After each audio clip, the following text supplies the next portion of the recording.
Hey everyone, in this video I'll show you how to change your aspect ratio in Runway. In order to do so, first off, here we are at runwayml.com and we're all logged in. If you are here, you should be seeing a screen similar to this, and what you're looking for is going to be found in a couple of places depending on what it is that you are doing. So first off, you have Runway's AI tools. Those tools are also showing here on the left-hand side. We can see here where it says View All Tools. Let's go ahead and click on that.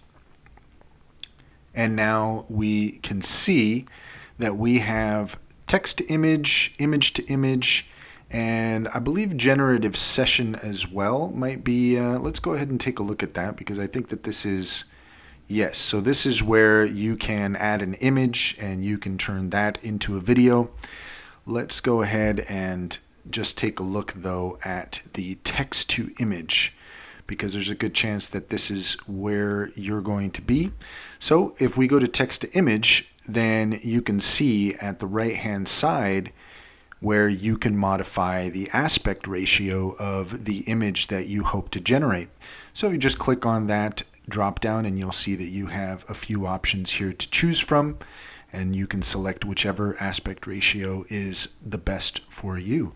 And that's all there is to it. If you found this video helpful, please leave a comment and like and subscribe for more helpful tips.